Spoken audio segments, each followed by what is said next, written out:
प्रिय विद्यार्थियों, मैं doctor Renu Mittal, associate professor BSR government arts college Alwar. हम अपनी अंतर्राष्ट्रीय राजनीति की पेपर को पढ़ रहे हैं। उसमें हमने कुछ परिभाषाओं के बारे में अध्ययन किया, फिर हमने उनके नेचर एंड स्कोप के बारे में अध्ययन किया। अब ये प्रश्न उठता है कि क्या अंतर्राष्ट्रीय राजनीति प्रारंभ से ही थी तो सही, लेकिन क्या है कि पहले इसके जो विकास का क्रम था वो बहुत धीरे धीरे था। तो अब हम जो है इस वीडियो में देखेंगे कि अंतर्राष्ट्रीय राजनीति के जो विकास का जो चरण है वो मुख्य रूप से कोल्ड वॉर के बाद जो एक युग आया था उसके बाद ज़्यादा देखने को मिलता है, लेकिन इसका जो प्रारंभ है वो इतिहास से ही देखा जा सकता है। क्योंकि अंतर्राष्ट्रीय जिस तरह से जैसे जैसे राज्य अस्तित्व में आने लगे, अंतर्राष्ट्रीय पटल पर राज्यों के बीच जो हमने बात करी कि अंतर्राष्ट्रीय राज्यों के बीच में सहयोग और संघर्ष देखने को हमें लगातार मिलता रहा, तो इन्हीं से, कुछ अंतर्राष्ट्रीय राजनीतिक सिद्धांतों का जन्म हुआ।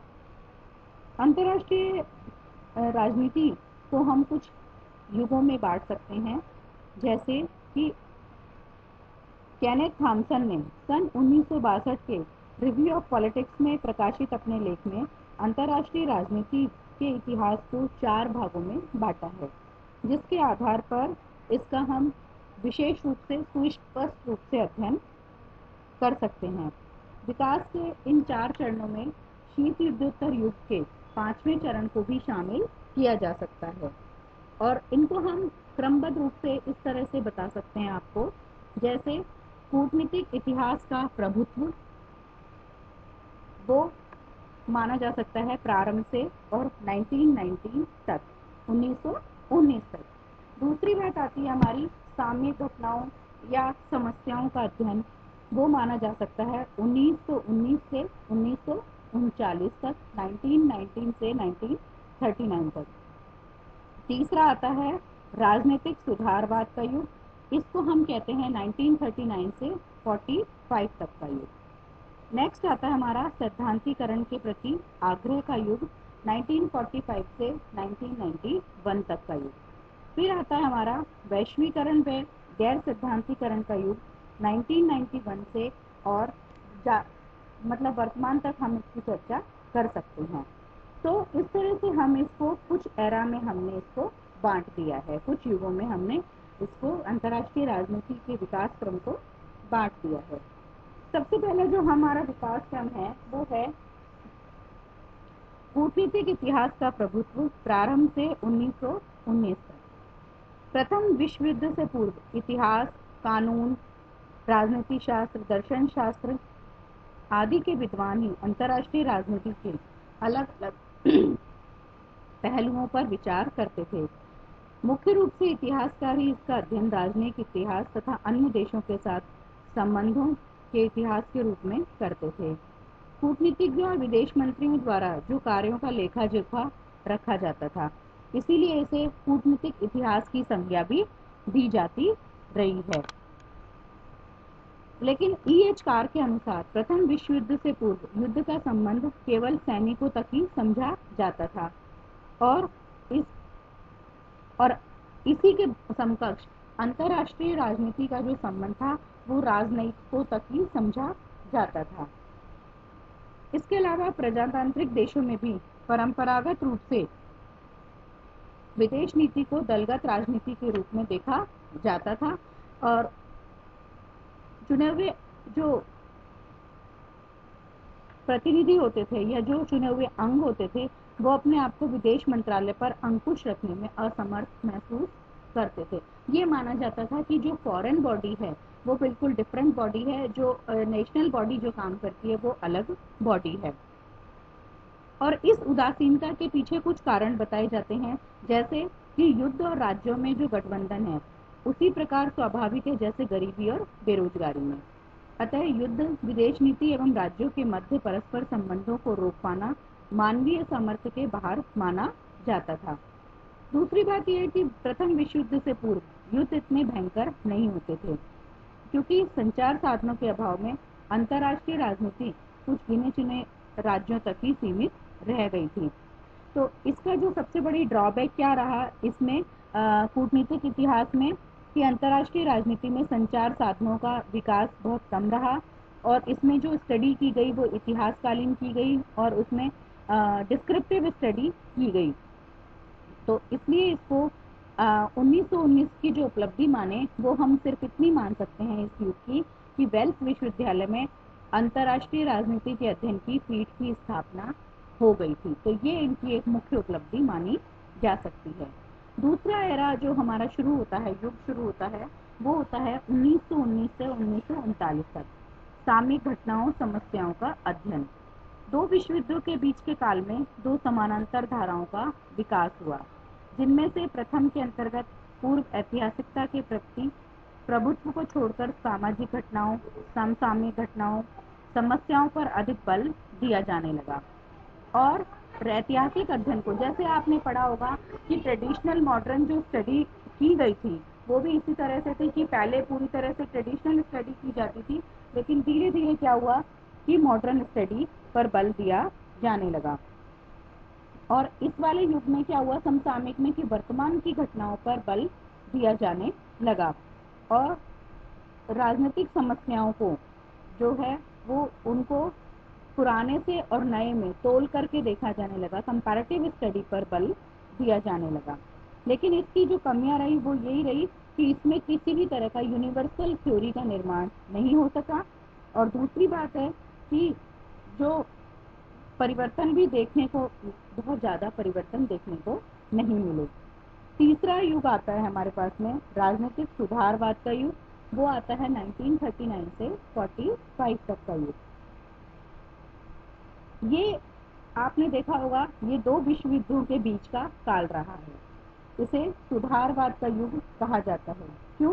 क्योंकि इसमें राष्ट्रों द्वारा राष्ट्रीय संघ की यानी कि लीग ऑफ नेशंस की स्थापना की गई और अंतर्राष्ट्रीय राजनीति में सुधार की कल्पना की गई थी। इस युग में मुख्य रूप से संस्थागत विकास किया गया और विद्वानों, राजनयिकों, राजनेताओं, चिंतकों का मानना था कि यदि अंतर्राष्ट्रीय संस्थाओं का विकास हो जाता है तो विश्व समुदाय के सम्मुख उपस्थित युद्ध व शांति की समस्याओं का समाधान संभव हो सकेगा। और इस उद्देश्य हेतु कुछ कानूनी व नैतिक उपागमों की संरचनाएं की गई, जिसमें कि मुख्य आधार क्या थे कि राज्यों को शांति स्थापित करनी चाहिए, शस्त्रों का उपयोग कम से कम करना चाहिए, कानून व्यवस्था के द्वारा झगड़ों का निपटारा किया जा सकता है। तीसरी बात इसमें आती थी कि राष्ट्रों की तरह अंतर्राष्ट्रीय स्तर पर भी कानून के माध्यम से अनुचित शक्तियों पर प्रतिबंध किया जा सकता है। और बाउंड्री, जो राज्यों की बाउंड्री है, सीमा रेखा है, उसको भी बिना किसी युद्ध के बल्कि बातचीत के द्वारा कानून के माध्यम से हल किया जा सकता है। तो इसीलिए इसमें जो मैंने पहले भी आपको चर्चा करी कि लीग ऑफ नेशंस की स्थापना इस एरा में की गई थी, ताकि जो राज्यों के मध्य विवाद उत्पन्न हो उसका निपटारा उसके माध्यम से किया जा सके। लेकिन क्या रहा कि राष्ट्रसंघ की जो एक दशक 1919 से 29 तक की गतिविधियां तो सही रही, लेकिन उसके बाद 1929 से 39 तक यथार्थवादी स्थिति ने इस धारणा को बिल्कुल समाप्त कर दिया। तो इस तरह से आपसी बड़ी शक्तियों के मध्य असहयोग और गुटबंदियां शुरू हो गई थी। नेक्स्ट जो युग आता है वो आता है सैद्धांतिकरण का युग कहलाते हैं इसको। वो आता है 1945 से 1991 तक। जैसा कि आप सभी जानते हैं कि इसमें दो महाशक्तियां विश्व पटल पर छा गई थी, जिसमें एक का नेतृत्व तो कौन कर रहा था, सोवियत संघ कर रहा था और दूसरी का अमेरिका कर रहा था। तो ऐसी स्थिति में क्या हुआ कि लोग राज्यों के जो है उनके सामने, कुछ राज्यों के सामने संकट उत्पन्न हो गया था कि वो किस दिशा में मूव करें। तो इसमें क्या हुआ कि यथार्थवाद के प्रति आग्रह किया गया था।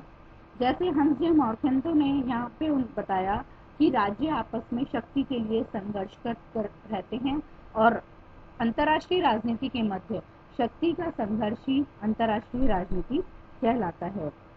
यथार्थवादी दृष्टिकोण के साथ ही अंतर्राष्ट्रीय संस्थाओं के सुनिश्चित और सुस्पष्ट विकास के रूप में अंतर्राष्ट्रीय संगठनों की उत्पत्ति हुई थी और ये अंतर्राष्ट्रीय संगठन है यूएनओ मुख्य रूप से उत्पन्न हुआ था, जिसका उद्देश्य मात्र आदर्शवादी व सुधारवादी न होकर राजनीतिक संगठन के रूप में उभरकर सामने आया था और जो कि मानव जाति को युद्ध की विभीषिका से बचाने के साथ साथ राज्यों के मध्य संघर्ष के कौन कौन से कारण हैं, विश्व शांति हेतु खतरे के कौन कौन से कारक हैं, शांति की स्थापना कैसे हो सकती है, शस्त्रों की होड़ को कैसे रोका जा सकता है, कई प्रकार के प्रश्नों का समाधान ढूंढने का प्रयास किया गया था।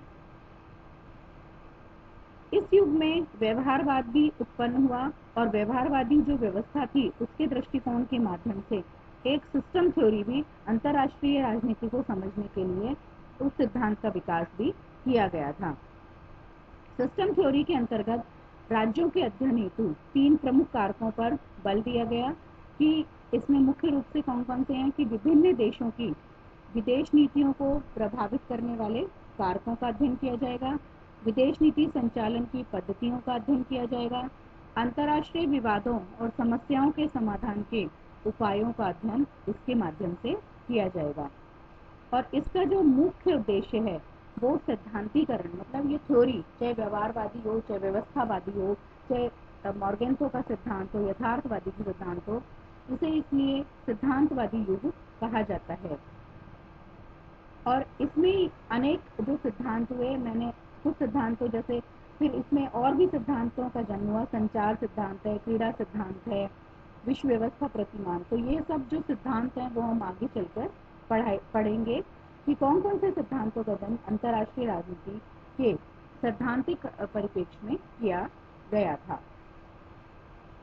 1990 के दशक में जयंत बंदोपाध्याय ने अपनी पुस्तक general theory of international relations में मार्टिन कापलान के व्यवस्थापरक सिद्धांत की कमियों को दूर कर एक सार्वभौमिक सिद्धांत की स्थापना की कोशिश की है, परंतु वह अभी भी क्या है, वाद प्रतिवाद के दौर में ही है और सैद्धांतीकरण के दौर के बावजूद शीत युद्धकालीन युग अपनी वैचारिक संकीर्णता व अलगाव के कारण किसी एक सामान्य सिद्धांत के प्रतिपादन से वंचित रहा है। तो ये क्लियर हो गया।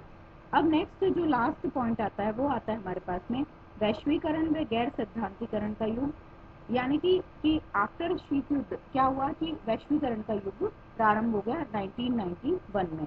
गोर्बाचोव सोवियत राष्ट्रपति गोर्बाचोव ने एक वैश्वीकरण की नीति, खुलेपन की नीति का समर्थन किया और जिससे क्या हुआ कि सोवियत यूनियन का जो है पटाक्षेप हो गया और वो अलग अलग स्वतंत्र राज्य में बट गया। तो इसमें क्या हुआ कि वैश्वीकरण के कारण आर्थिक मुद्दे राजनीतिक मुद्दों से ज्यादा प्रभावी होने लगे। इसमें कई तरह के नवीन विषयों का समावेश हो गया जो राज्यों के मुद्दे न करके मानव जाति के मुद्दे हो गए, जैसे कि आतंकवाद है, पर्यावरण है, ओजोन क्षरण समस्या है, नशीले पदार्थों की समस्या है, तस्करी की समस्या है, मानवाधिकारों के हनन की समस्या है।